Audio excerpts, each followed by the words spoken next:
The Whisper today takes its eyes to Kiambu County and we focus on Kiambu Constituency. This is the Auditor General Report on National Government Constituency Development Fund, Kiambu Constituency, for the year ended 30th June 2024.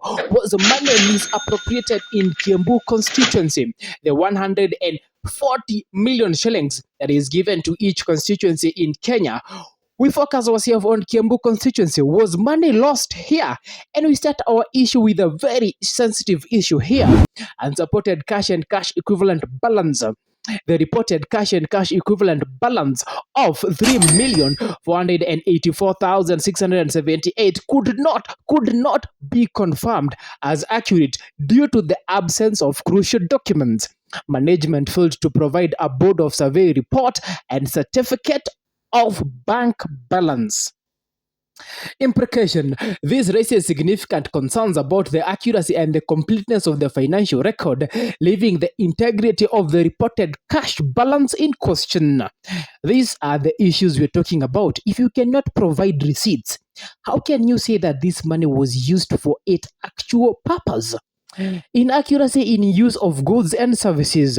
The financial statement shows an expenditure of Kenya shillings 12,717,483 on goods and services. However, this figure does not account for the 300,000 shillings payment for laptops, leading to understatement of the actual expenses. Implications.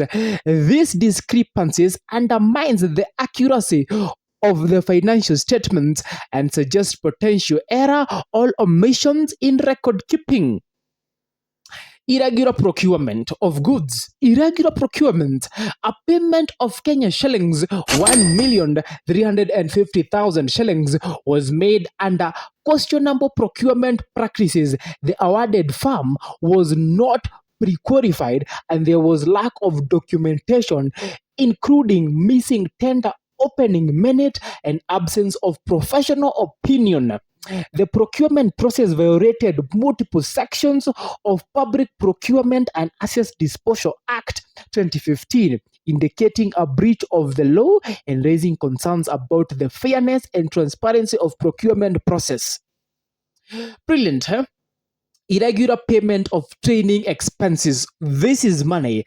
Training expenses totaling to 1,501,000 were incurred without approved training plan, need assessment, or procurement document.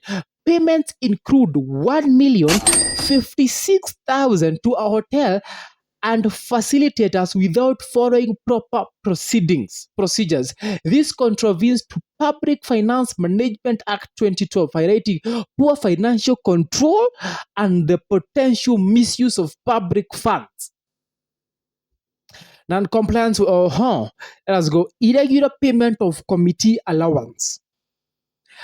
Out of the 8,049,000 paid in committee allowance, 3,086,040 shillings was spent on unauthorized items like entertainment and event management. Additionally, 1,282,000 was paid to non-committee members, including student and representative, violating financial regulations.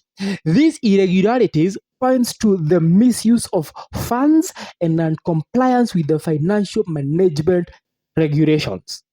Irregular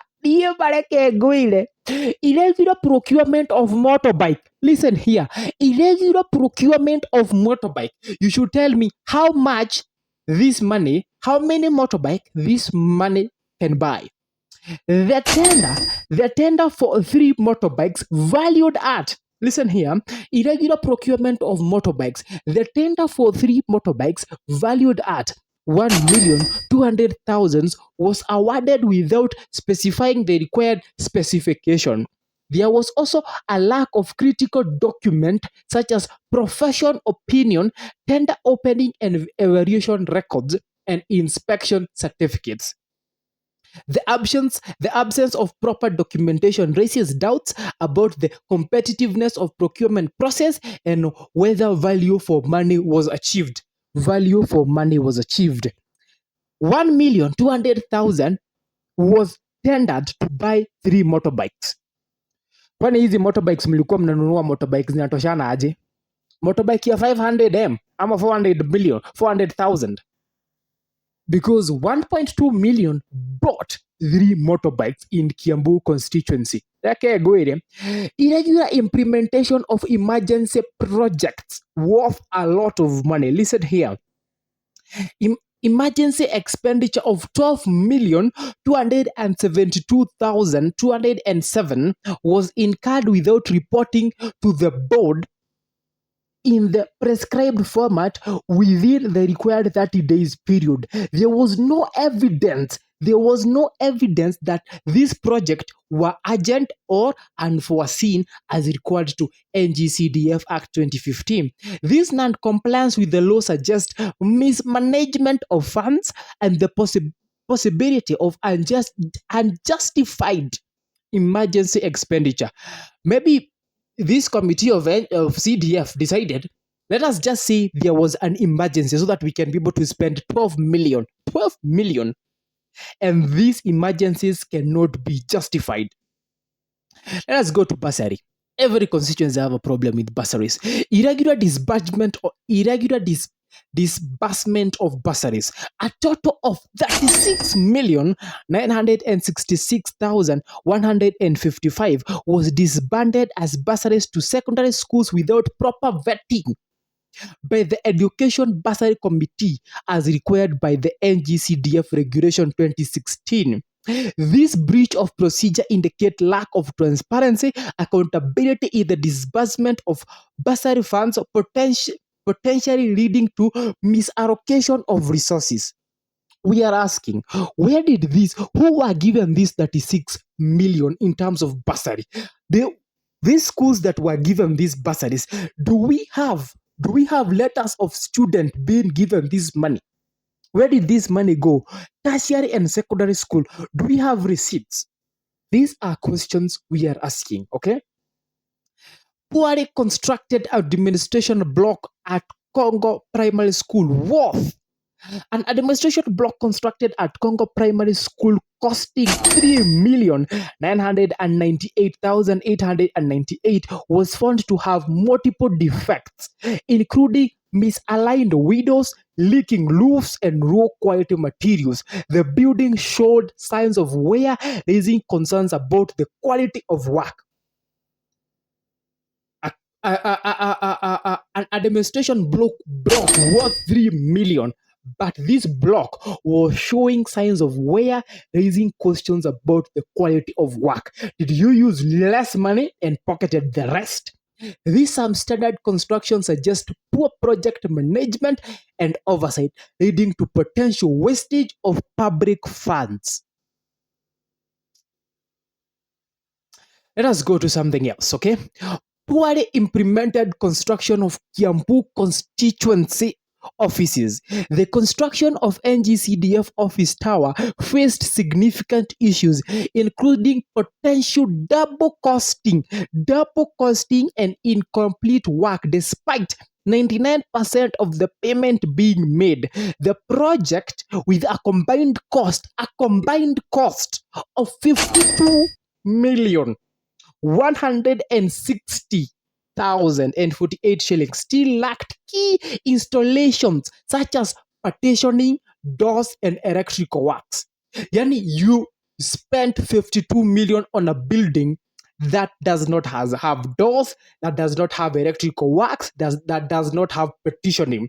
This raises serious concerns about project management, potential financial mismanagement, and the effectiveness of oversight mechanism. This starts with the MP, people who are given the tender, people who came for oversight, and people who are constructing it. There is a potential double costing. 52 million divided by 2. You spent, I don't know how dividing by 2, I don't know how much that is, but if you divide, this is 25 million. The building was allocated 25 million for completion. You double costed it to 52 million and you have not completed the work still. Jesus Christ. failure to submit monthly bank reconciliation statement for audit. The management failed to submit monthly bank reconciliation statement for audit as required by law, violating Regulation 90 of the Public Finance Management National Government Regulation 2015. This non-compliance indicates a lack of transparency and hinders effectiveness of the financial oversight. Another failure to maintain fixed asset register.